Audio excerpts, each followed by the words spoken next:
ഫൈസൽ മൗലവിയെ ട്രോളിയ കാരണത്താൽ കൂടുവിട്ടു പറക്കുന്ന വെട്ടുകിളികളെ പിടിച്ചു നിർത്താൻ പറ്റിയ സാധനങ്ങൾ അന്വേഷിച്ച് അനിൽ മുഹമ്മദ് ചൂലും മുറവും എടുത്ത് യൂട്യൂബിൽ കയറി തൂത്തുവാരിയപ്പോൾ കൈ കിട്ടിയത് ഏതോ ഒരു ഉണ്ണികൃഷ്ണനെയാണ്. ആ ഉണ്ണികൃഷ്ണൻ വലിയ സംഭവമാണ്, മതത്തെക്കുറിച്ച് പഠിച്ച് ആനയും ചേമ്പുമൊക്കെയാണെന്നൊക്കെ പരിചയപ്പെടുത്തി അങ്ങേര് ഒന്നൊന്നര കത്തി കാച്ചുന്നുണ്ട്. ഏതായാലും അങ്ങനെ വന്ന ഒരാളാണ് പ്രിയപ്പെട്ട ശ്രീ ഉണ്ണികൃഷ്ണൻ അവറുകൾ. അദ്ദേഹം ഇസ്ലാം മതം സ്വീകരിച്ചു. അദ്ദേഹത്തിന്റെ പോസ്റ്റുകളൊക്കെ ഞാൻ പലപ്പോഴും കാണാറുണ്ട്. അദ്ദേഹത്തിന്റെ പേര് മാറ്റിയിട്ടില്ല, അദ്ദേഹം ആ പേരിൽ തന്നെ തുടരുന്നു. ഒരു ബഹുസ്വര സമൂഹത്തിൽ ഇസ്ലാമിന്റെ ഐഡന്റിറ്റി സ്വന്തം പേരിൽ പ്രകടിപ്പിക്കാൻ അങ്ങേർക്ക് വലിയ മടിയുണ്ട്.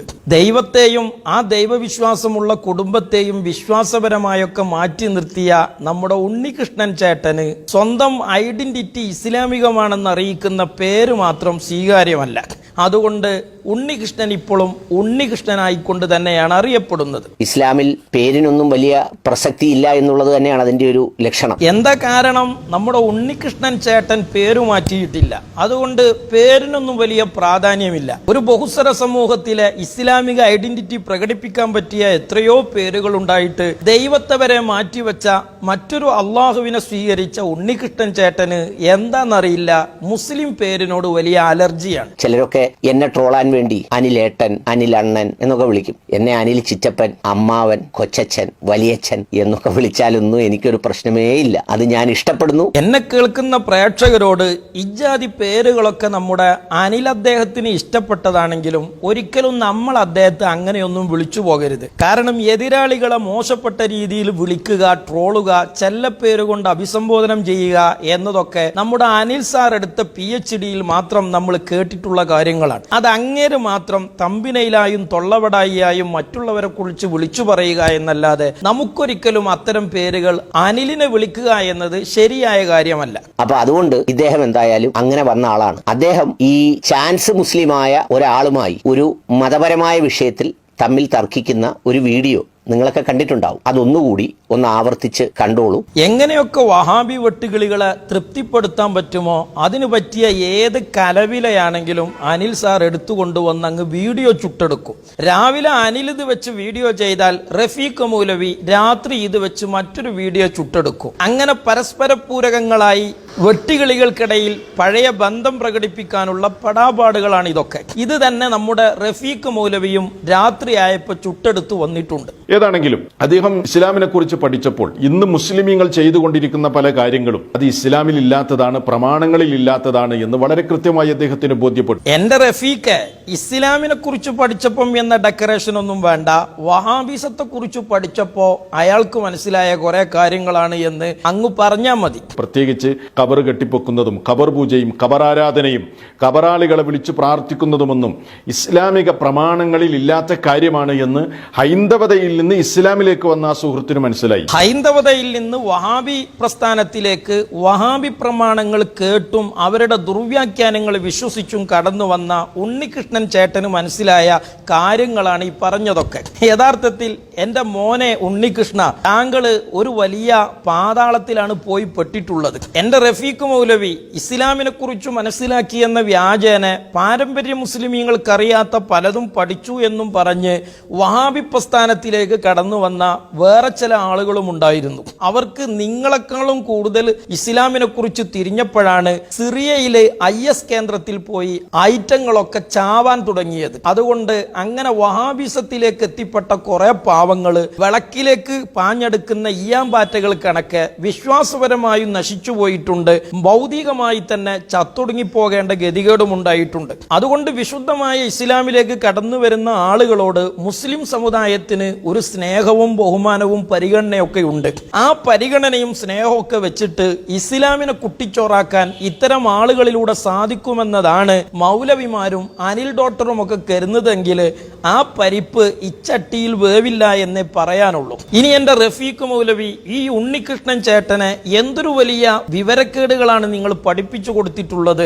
മരിച്ചിടത്ത് ഖുർആൻ ഓതാൻ പാടില്ല എന്നതിനൊക്കെ ആ ചേട്ടായി തട്ടിവിടുന്ന ഒന്നൊന്നര തെളിവ് കാണുമ്പോൾ സഹതപിക്കുകയല്ലാതെ മറ്റെന്തു ചെയ്യും? എന്തൊരു പെടുത്തലാണ് ഈ സാധുവിനെ നിങ്ങൾ കൊണ്ടുപോയി പെടുത്തിയിട്ടുള്ളത്. പരിശുദ്ധ ഖുർആനിലെ സൂറത്തു യാസീനിലുള്ള ലിയുൻദിറ മൻ കാന ഹയ്യം വയഹഖൽ ഖൗലു അലൽ കാഫിരീൻ എന്ന് പറയുന്ന ആയത്ത് ജീവിച്ചിരിക്കുന്ന ആളുകൾക്ക് താക്കീതാണ് ഖുർആൻ എന്ന് വിശേഷിപ്പിക്കുന്ന ആ ആയത്ത് ഉദ്ധരിച്ചുകൊണ്ടാണ് മരിച്ചിടത്ത് ഓതാൻ പറ്റില്ല എന്ന് ഉണ്ണികൃഷ്ണൻ ചേട്ടായി തട്ടിവിടുന്നത്. സൂറത്ത് യാസീനിൽ അല്ലാഹു സുബ്ഹാനഹു വതആല എന്തിനാർക്കാണ് ഈ ഖുർആനെ കൊണ്ട് ഉപയോഗം എന്നാ പറഞ്ഞത്?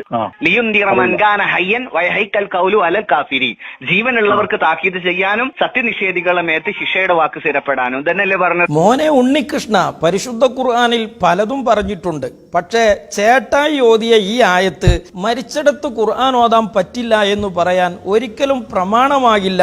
മോനെ ഉണ്ണികൃഷ്ണ, എന്റെ റഫീഖ് മൗലവി, താങ്കളൊക്കെ എന്തു പെടുത്തലാണ് ഈ സാധുവിനെ പെടുത്തിയത് എന്ന് പറയാതിരിക്കാൻ നിർവാഹമില്ല. വിശുദ്ധമായ ഖുർആൻ ജീവിച്ചിരിക്കുന്നവർക്ക് താക്കീതാണ് എന്ന് പറയുന്ന ഈ പരാമർശം, ഈ വിശുദ്ധ ആയത്ത് വെച്ചുകൊണ്ട് എങ്ങനെയാണ് മൗലവി മരിച്ചിടത്ത് ഓതുന്നതിന് പറ്റില്ല എന്ന് നമ്മൾ തെളിവാക്കുക? ഇതിന്റെ അർത്ഥം വിശുദ്ധ ഖുർആൻ ഇനി മറ്റൊന്നിനും പറ്റില്ല എന്നാണോ? അങ്ങനെയാണെങ്കിൽ നിങ്ങൾ ആ മടവൂർ മുജാഹിദിലല്ലേ റഫീഖ് മൗലവി ചേരേണ്ടത്? യഥാർത്ഥത്തിൽ പരിശുദ്ധമായ ഖുർആൻ ജീവിച്ചിരിക്കുന്നവർക്ക് താക്കീത് മാത്രമല്ല, ജീവിച്ചിരിക്കുന്നവർക്ക് രോഗശമനമാണ്, സിദ്ധൌഷധമാണ് തുടങ്ങി എന്തൊക്കെ തെളിവുകൾ, എന്തൊക്കെ വിശ്വാസങ്ങൾ നിങ്ങളടക്കം കൊണ്ടു നടക്കുന്നുണ്ട്. അപ്പോ ലിയുൻദിറ മൻ കാന ഹയ്യം വയഹഖൽ ഖൗലു അലൽ കാഫിരീൻ എന്നത് മരിച്ചിടത്ത് ഖുർആൻ ഓതാൻ പറ്റൂല എന്നതിന് തെളിവാണെങ്കിൽ മന്ത്രിച്ചൂതാനും പറ്റൂല എന്നതിന് തെളിവാകത്തില്ലേ മൗലവി? അതുകൊണ്ട് എന്റെ ഉണ്ണികൃഷ്ണൻ ചേട്ടായിയോട് പറയുന്നത്, താങ്കള് അറിവില്ലാതെയും വിവരക്കേടുകൊണ്ടുമാണ്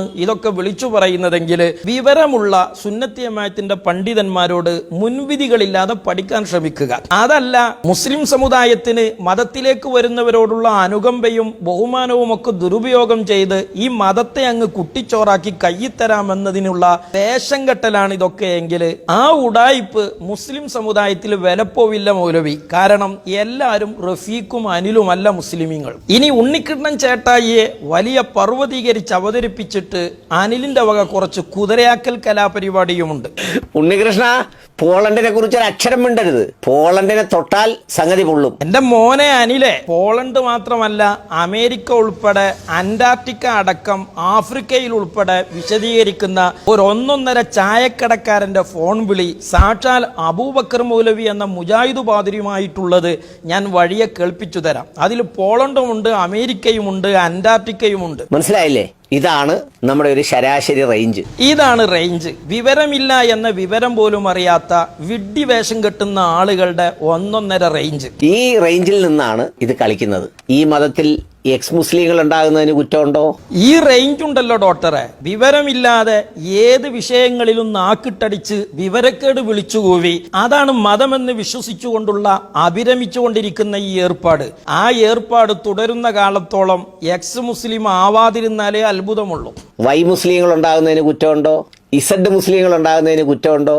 എന്തെങ്കിലും ഒരു കാര്യത്തിൽ അദ്ദേഹത്തിന് ബോധ്യമുള്ള കാര്യം, അദ്ദേഹം പറഞ്ഞത് ശരിയോ തെറ്റോ ആകട്ടെ, അതിനൊരു മാന്യമായ മറുപടി എന്താ? അത് പരിശോധിക്കാം, നോക്കാം, തെറ്റുണ്ടെങ്കിൽ തിരുത്താം, അല്ലെങ്കിൽ അത് ശ്രദ്ധിക്കാം, അല്ലെങ്കിൽ അതിനെക്കുറിച്ച് എന്തെങ്കിലും വേറെ ഉണ്ടെങ്കിൽ അതിനെക്കുറിച്ച് പറയാനല്ലാതെ. അത് ശരിയാണ് അനിൽ സാറേ.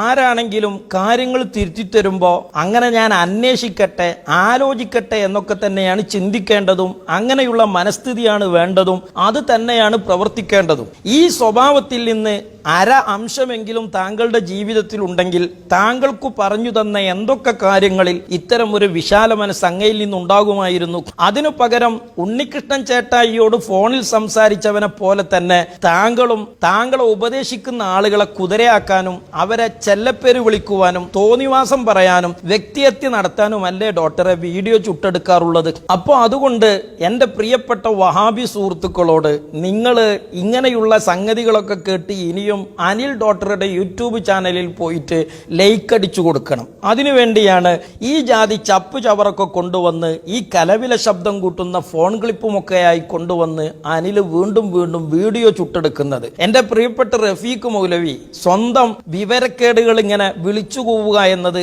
താങ്കൾക്ക് പുതുമയുള്ള കാര്യമല്ല. പക്ഷേ അതിന് ഈ സാധുവായ ഉണ്ണിക്കിട്ടൻ ചേട്ടായിയെ പോലും ആയുധമാക്കിയത് വളരെ വളരെ വയലിച്ചയായിപ്പോയി. എന്റെ അനിൽ സാറിനോട് പറയാനുള്ളത്, കാക്കക്കൂട്ടിൽ കല്ലിട്ടതുപോലെ താങ്കൾ കേൾപ്പിച്ച കലബില ഫോൺ ക്ലിപ്പല്ല, നല്ല ഒന്നൊന്നര ചായക്കടക്കാരൻ, ഒന്നൊന്നര മുജാഹിദ് മൗലവിയോട് പ്രാർത്ഥനയും ഇസ്തിഗാസയും ഒക്കെ കൃത്യമായി വിശകലനം ചെയ്ത് നടത്തുന്ന സംസാരം പോളണ്ടും അമേരിക്കക്കും അപ്പുറം താങ്കളുടെ ഹൃദയത്തെ പിടിച്ചുകുലുക്കും. ഒരു 10-15 മിനിറ്റ് ഉണ്ട് വിശാല മനസ്സോടെ ഒന്ന് കേൾക്കാൻ താങ്കൾക്ക് മനസ്സുണ്ടാകുമെന്ന് എനിക്ക് പ്രതീക്ഷയില്ലെങ്കിലും ഏതെങ്കിലുമൊക്കെ താങ്കളുടെ ഫാൻസിൽപ്പെട്ട കുഞ്ഞാടുകൾ കേട്ടെങ്കിൽ നന്നായി എന്ന് പ്രത്യാശിക്കുകയാണ്. അത് കേട്ടതിന്റെ ശേഷം അതിന്റെ ബാക്കി ഫോൺ ക്ലിപ്പ് നമ്മുടെ ഉണ്ണിക്കിട്ടൻ ചേട്ടായിയെക്കാളും സുന്ദരമായത് മറ്റൊരു വീഡിയോയിലും ഞാൻ കേൾപ്പിച്ചു തരാം. ആ ഫോൺ ക്ലിപ്പ് ഞാൻ ഈ വീഡിയോ കൂടെ ചേർക്കുകയാണ്. സമയമുള്ളവരും താല്പര്യമുള്ളവരും രസാവഹമായി സുന്നത്തിയമായത്തിന്റെ ഇസ്തിഗാസയുടെ പ്രാർത്ഥനയുടെ ഒക്കെ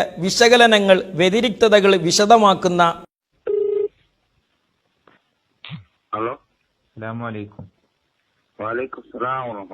ആ ഗ്രൂപ്പില് നിങ്ങള് പോയി അയാൾ ഒരു ചങ്ങായി ഇപ്പൊ പുതിയത് വന്നിട്ടുണ്ട്, അതിന് ആ മറുപടി പറഞ്ഞു കൊടുത്തൂടെ ഞങ്ങൾക്ക്? നമ്മള് എന്ത് മറുപടി പറയാനാ? അല്ല, ഏതൊരു മൊയ്തീൻ ഷേഖിന്റെ ടെസ്റ്റ് എന്താട്ടപ്പോളേ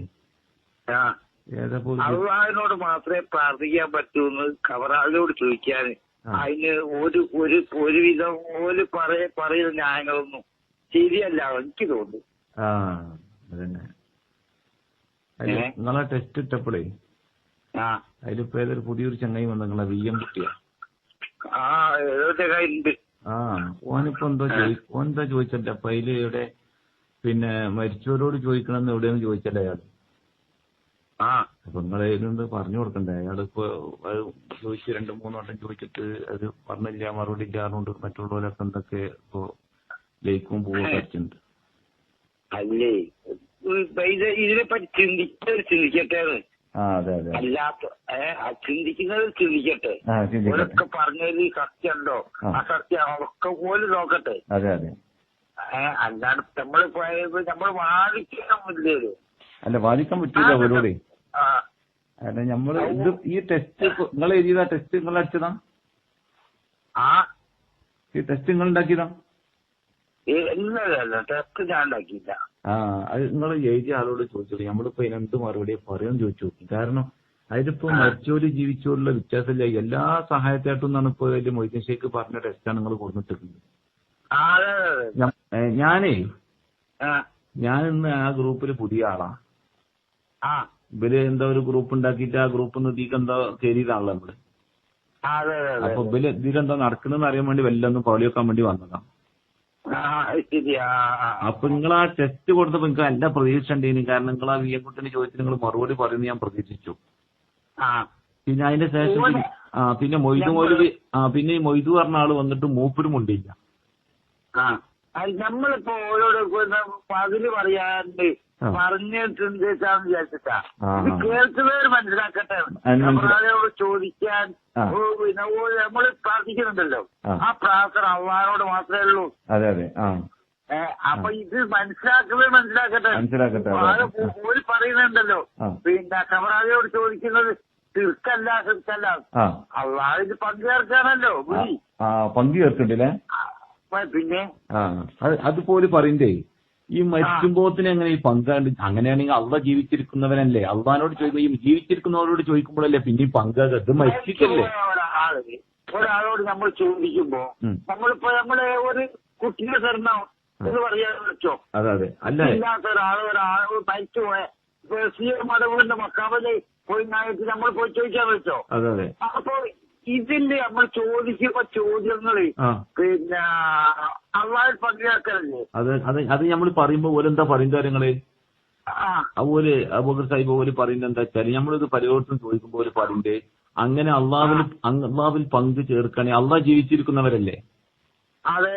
അപ്പൊ ജീവിച്ചിരിക്കുന്ന മനുഷ്യന്മാരോട് ചോദിക്കുമ്പോഴല്ലേ പിന്നെയും പങ്ക്? ഇത് ജീവിച്ചിരിക്കല്ലേ? ഇത് മരിച്ച ആളോട് ചോദിക്കുമ്പോൾ തീരെയും പങ്ക് വരൂല എന്ന് പോലും പറയാം. അവിടെ എന്താ നമ്മൾ മറുപടി പറയാം? ഞാൻ പറഞ്ഞുതരാം. ഞാൻ മനസ്സിലാക്കിയത് നിങ്ങൾ ഞാൻ മനസ്സിലാക്കി മനസ്സിലാക്കിയത് ഞാൻ പറഞ്ഞുതരാം. പറഞ്ഞു നമ്മളിപ്പോ ആ നമ്മള് പിന്നെ ഈ അള്ളാഹിനോട് പ്രാർത്ഥിക്കുമ്പം ഇപ്പൊ എന്നതാണ് എങ്ങനെ എനിക്ക് മനസ്സിലായി. അള്ളാഹിനോട് നമ്മൾ ചോദിക്കുമ്പോ എന്താണ് ചെയ്യുക? എന്താ ചെയ്യാ?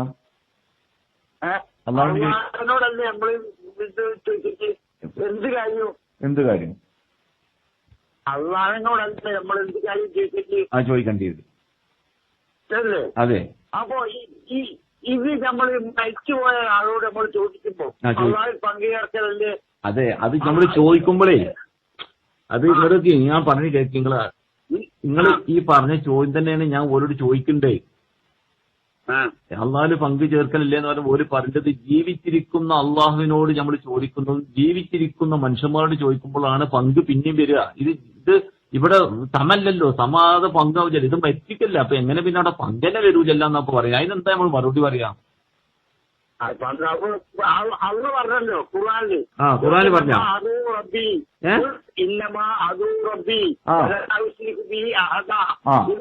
പറയുന്നില്ലേ? അതിന്റെ അർത്ഥത്താ എന്താ പറഞ്ഞേ നമ്മളെ? അല്ല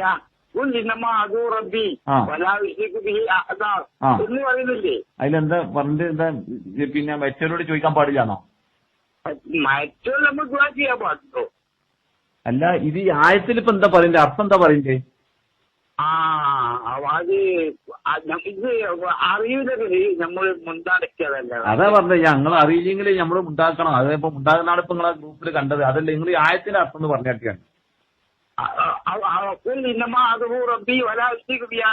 അതാണ് അള്ളാഹിനെ മാത്രമേ ആരാധിക്കാവൂ. അതെ അതെ അതെ അതെ അതെ, അത് ശരിയാണ്.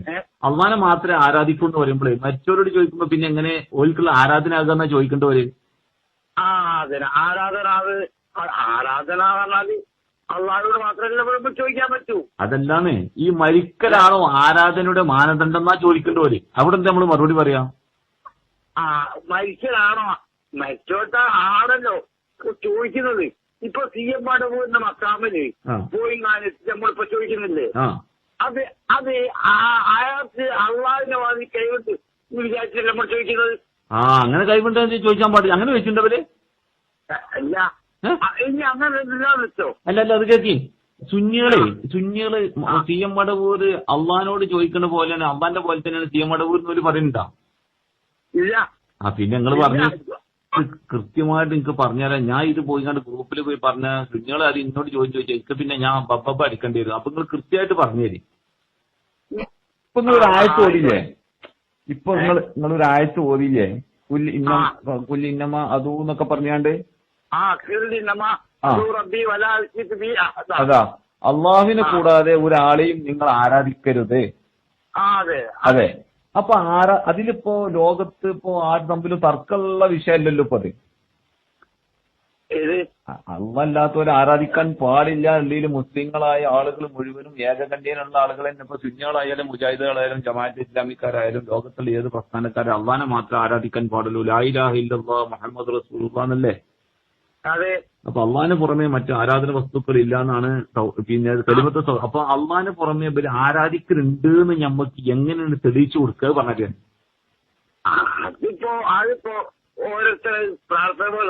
അതെ. അപ്പൊ ഓര് പറയുന്നത് ഇപ്പൊ എന്താ വെച്ചാല് ഒരു വിളി ആരാധനയാകുന്നതിന്റെ മാനദണ്ഡം എന്താന്നാണ് ഇപ്പൊ ചോദ്യം.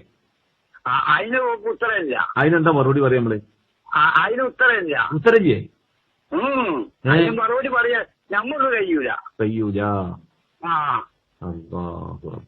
ഇപ്പൊ നമ്മള് സുന്നികള് മരിച്ചവരോട് നമ്മള് സഹായം ചോദിക്കുമ്പോ അതുപോലെ ആരാധിക്കാണ് എന്നാണ് നമ്മൾ പറയാ. അതെ. അപ്പൊ അത് ആരാധന അല്ലാന്ന് ഓരും പറയുന്നു. അത് സഹായത്തേട്ടം ഇപ്പോഴല്ലേ ഒരു ആരാധന അല്ലാതെ പറയുന്നത്? ഇപ്പോഴല്ല എന്നും പറഞ്ഞിട്ടോര് കുറച്ച് മുന്നേ ഒക്കെ ഇന്ത്യയൊക്കെ ചെറുപ്പത്തിലൊക്കെ ഉള്ള ഇതിലെന്താണ് പറയാ മൊയ്തീസേ ഞങ്ങളെ ഇങ്ങനെ കാക്കണേന്ന് നമ്മൾ ദ്വാരക്ക എന്നൊക്കെ പറഞ്ഞത് ഓര് പറഞ്ഞത്. അതിപ്പോഴും പറയുന്നത്.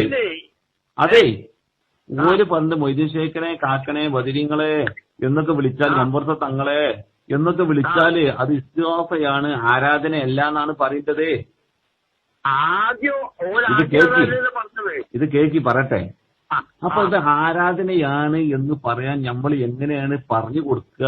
എനിക്കതാണ് പഠിക്കേണ്ടത്. മറ്റേ ആളെ വിളിക്കാൻ പറ്റുമോ? അതന്നെ പറഞ്ഞു, അത് ഷിർക്കാണെന്നല്ലേ പറയണ്ടേ? അങ്ങനെ പറയാൻ പറ്റുമോ? അല്ലെ, പറഞ്ഞാൽ ഷിർക്കാണ് എന്നല്ലേ പറയേണ്ടത്? പറയാൻ പറ്റുമോ?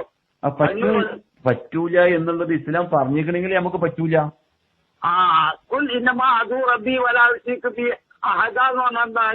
മരിച്ചുപോയ ആളുകളോട് സഹായം ചോദിക്കാൻ പാടില്ല എന്നല്ലല്ലോ അർത്ഥം. പിന്നെ വേറൊന്നുകൂടി ഇല്ലേ? പിന്നെ ഫാത്തിഹ സൂറത്തില് 13-ാമത്തെ ആയത്തില്ലേ? അല്ലാന്ന് ഈ ആയത്ത് ഇപ്പൊ എത്രാമത്തെ അങ്ങനെ ഓടിയത്? അല്ല, ഈ അടക്കി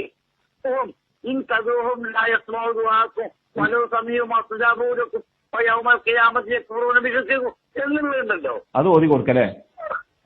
അല്ല, അത് ഓതി കൊടുക്കല്ല, നിങ്ങൾ മനസ്സിലാക്കണ്ട പറയും. നമ്മൾ മനസ്സിലാക്കും. അപ്പൊ നിങ്ങൾ ആദ്യം ഒന്നും ഓതിയല്ലേ നിങ്ങൾ? ഇന്നമ അതോ റബ്ബി, അയ്യോ നമുക്ക് എവിടെ ഓതാള? അത് എവിടെ ഓതാള നമുക്ക്? അത് അള്ളാനോട് മാത്രമേ പ്രാർത്ഥിക്കാവൂ. അള്ളാനെ മാത്രമേ ആരാധിക്കാവൂ എന്ന് പറയുമ്പോ അത് ഓതാ. അതെ. ഇനിയിപ്പോ മരിച്ച ആളുകളോട് നമ്മള് പിന്നെ സഹായം തേടാൻ പാടില്ല എന്ന് പറഞ്ഞു. ഇപ്പൊ നിങ്ങൾ ഇപ്പൊ ഓതിയ ഒരു ആയത്ത് ഓതിയല്ല, അപ്പൊ അതിന്റെ തല എന്താണ്? അതിന് പിന്നെ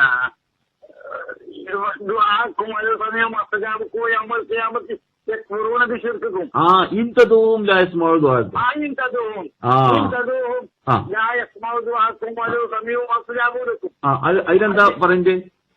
അല്ലേ, അത് ആണല്ലോ നിങ്ങൾക്ക് ഉത്തരം ചെയ്യുക എന്ന് പറയുന്നത്. പിന്നെ അതിന് കുർത്തുബി, ഇമാം കുർത്തുബി എന്താ അർത്ഥം വെച്ച്?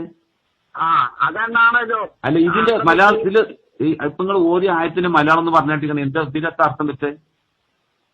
ഇമാം കുർത്തുബി അല്ലാന്ന് വെച്ചത്. പിന്നെ ഇതിന്റെ അർത്ഥം ഇപ്പൊ നിങ്ങൾ ഓതി ആയത്തില്ല. ഇപ്പൊ ഇതിന്റെ സമാധാനത്തിന് പറഞ്ഞേരി, ഇപ്പൊ ഓതി ആയത്തിൽ എന്താ നമ്മൾ അർത്ഥം വെക്കേണ്ടത്? അതിന് അർത്ഥം വെക്കി നമ്മൾ വെച്ചാ പോരല്ലോ.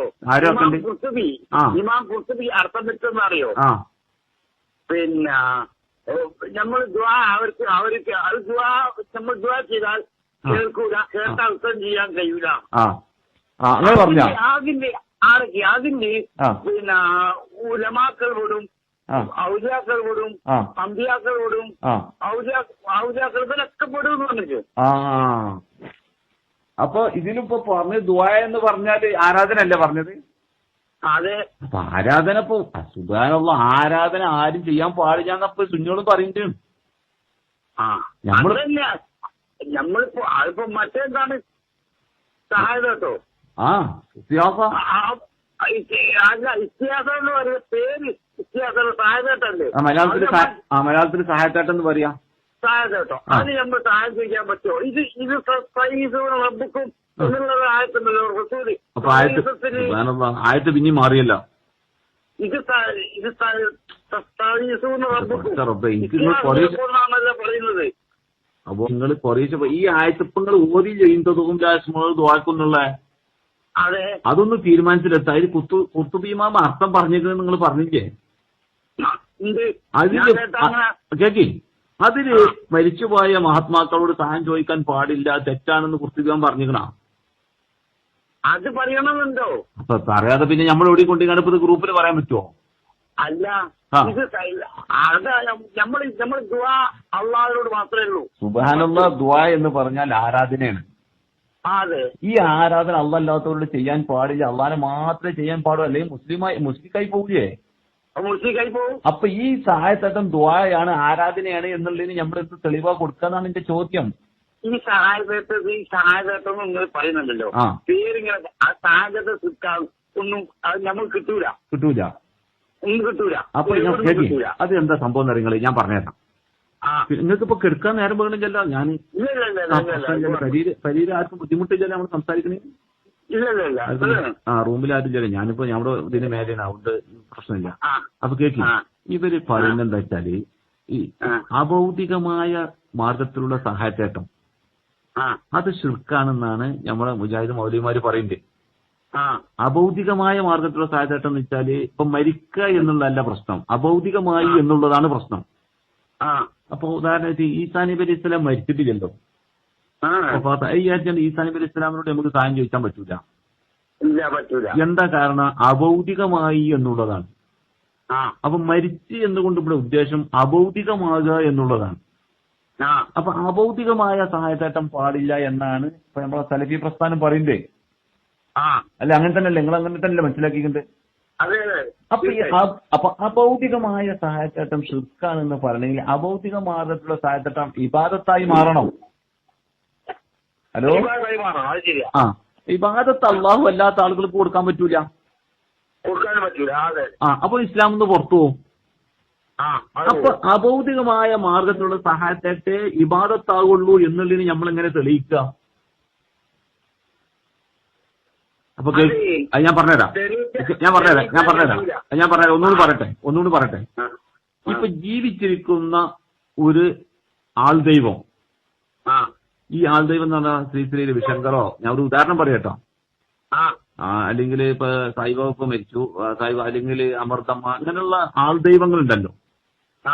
ഇവരോട് നമ്മൾ പോയിട്ടൊരു സഹായം ചോദിക്കുമ്പോ അത് ദൈവമാണെന്ന് വിശ്വാസത്തോട് ചോദിക്കുമ്പോ അത് ഇബാദത്താണ്, ഓൽക്കുള്ള ആരാധനയാണല്ലോ. അപ്പൊ ഇവിടെ അഭൗതികമായ മാർഗങ്ങളുടെ ഇവിടെ പൊളിഞ്ഞു. ഇവിടെ അഭൗതികമല്ലല്ലോ, ഇപ്പൊ നേരിട്ട് കാണില്ലേ ഈ ദൈവത്തെ. അതുപോലെ പശുവിനെ ആരാധിക്കുന്നവരുണ്ട്, അഗ്നിയെ ആരാധിക്കുന്ന മജൂസികളുണ്ട്, ഇങ്ങനെ കുരങ്ങിനെയും പാമ്പിനെയും തേളിനെയും ആരാധിക്കുന്ന ആളുകളുണ്ട്. അപ്പൊ അത് അഭൗതികമല്ല, അത് നേരിട്ട് കാണുന്നതാണ്.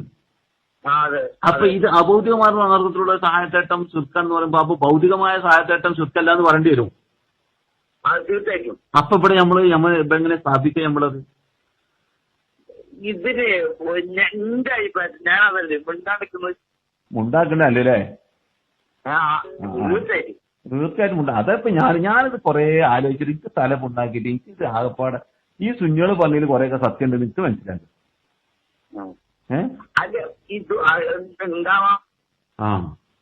ഞാൻ ആയിക്കോട്ടെ, ഞാൻ ഇൻഷാല്ലാ ഞാൻ ഇനി രാവിലെ വിളിക്കണ്ടാണ്. ഇനിയിപ്പോ ഏതായാലും ഞാൻ ഈ നേരത്തെ രാത്രി 10 മണി കഴിഞ്ഞേ. ആയിക്കോട്ടെ ഞാൻ വിളിച്ചിട്ടുണ്ട് കേട്ടോ.